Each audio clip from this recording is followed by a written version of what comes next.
يلا نبدأ. انا هبدأ معاكم بإبرة رقم 4 وهشتغل بخيط السلسلة. طبعا تقدري تشتغلي بأي نوع خيط متوفر عندك. هنشتغل دلوقتي 13 غرزة سلسلة. 1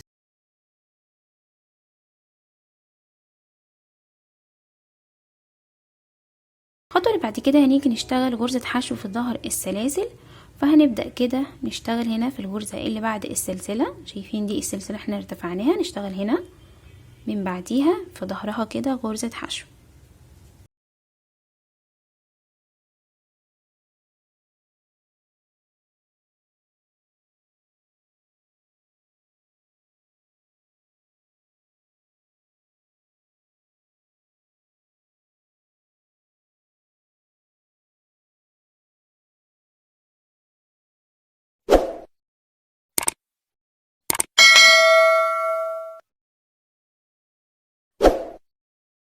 بنظبط الشغل بالشكل ده كده.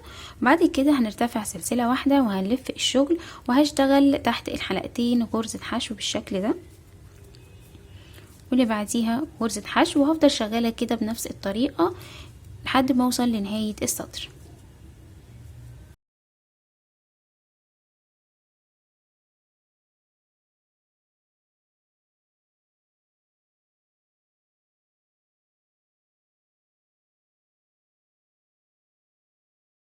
كده وصلت لنهاية السطر. الخطوة اللي بعد كده هرتفع سلسلة واحدة واشتغل رايح جاي رايح جاي، وهرتفع 22 دور. اشتغلت معاكم دورين، اتبقى 20 هشتغلهم وارجع لكم تاني. كده انا اشتغلت رايح جاي رايح جاي لحد ما ارتفعت ب 22 دور. الخطوة اللي بعد كده هنبدأ نشتغل غرز حشو في جنب الشغل. في نفس المكان هشتغل غرزة حشو،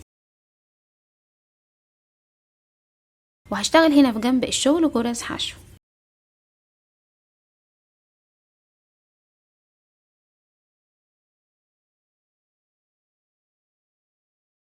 وصلت كده لنهاية السطر. هبدأ ادخل هنا واشتغل غرزتين حشو.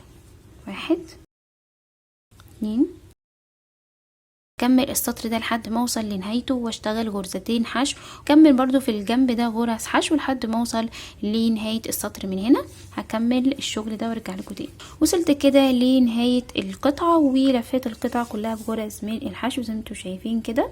الخطوة اللي بعد كده هنيجي نقفل القطعة بمنزلقة عشان نشتغل القلاب بالمرة.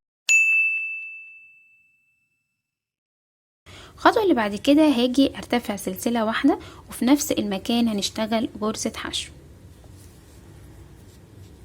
واللي بعديها هشتغل غرزة حشو، وهفضل شغالة كده هشتغل 12 غرزة حشو.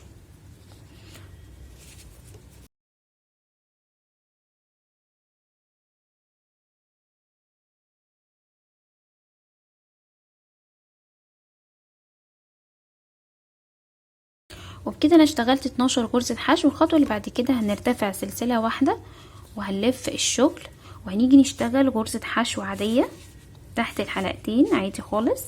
وبعد كده هشتغل غرزة حشو عميقة. شايفين دي الغرزة المفروض اشتغل فيها، هشتغل تحت الغرزة غرزة حشو عميقة بالشكل ده. واللي بعديها والغرزة اللي بعديها هشتغلها عادية، واللي بعديها هشتغلها عميقة، واللي بعديها عادية، وهكذا لحد ما اوصل لنهاية السطر.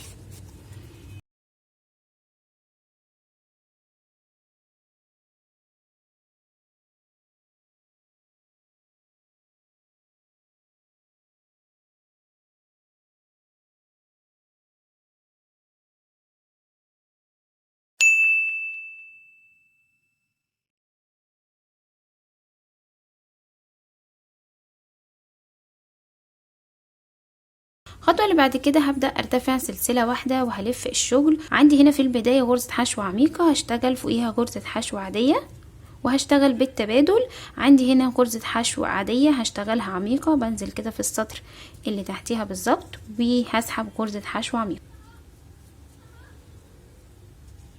الغرزة اللي بعديها غرزة حشو عميقة هشتغلها عادية، وهكذا لحد ما اوصل للارتفاع اللي انا عايزاه. هشتغل رايح جاي رايح جاي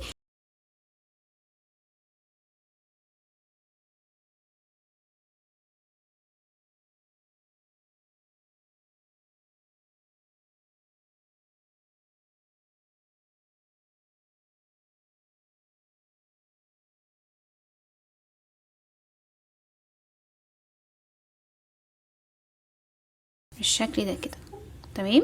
هشتغل رايح جاي رايح جاي بالتبادل، فوق العميقة هشتغل عادية وفوق العادية هشتغلها عميقة لحد ما اوصل لطول القلاب المناسب. كده بقت القطعة معايا جاهزة. هنحتاج نعمل وش الشنطة بنفس عدد الغرز وبنفس الارتفاع، وكمان هنلف القطعة بغرز من الحشو، وهنشتغل غرزتين في كل زاوية بنفس الشغل بالظبط. انا في الحقيقة اشتغلتها. هنبدأ بعد كده نسيب من فوق 12 غرزة حشو وهنحط علامة، وهنبدأ نعد الجنب الاولاني بالقاعدة بالجنب التاني، وهنحط علامات عشان نعرف نعد وما نتلخبط. بعد ما اشتغلنا وش الشنطة واشتغلنا الظهر وكمان القلاب، اخر خطوة معانا هنشتغل الجنب. وبالفعل انا اشتغلت الجنب، اشتغلت 4 سلاسل وارتفعت ب55 غرزة حشو. هنبدأ بعد كده نجمع الشنطة. انا معايا ابرة تنظيف والخيط.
انا كده خلصت وقفلت الشنطة. هنيجي بعد كده نحط التوكة او القفل.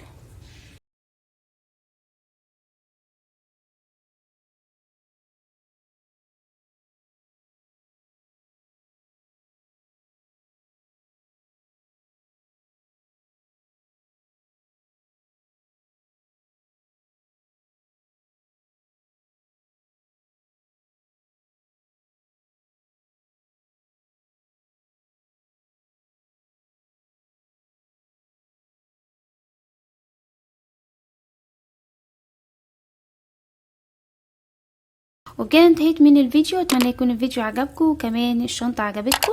ما تنسوش بقى تعملوا لايك وشير وسبسكرايب. لو في اي سؤال او استفسار ممكن تسيبيه تحت في الكومنت وهرد عليك ان شاء الله على طول، او على جروب ميكس كروشيه تعليم فن الكروشيه. ولو حابه تفيدي غيرك اتمنى تشيروا الفيديو. وبس كده، السلام عليكم ورحمه الله وبركاته.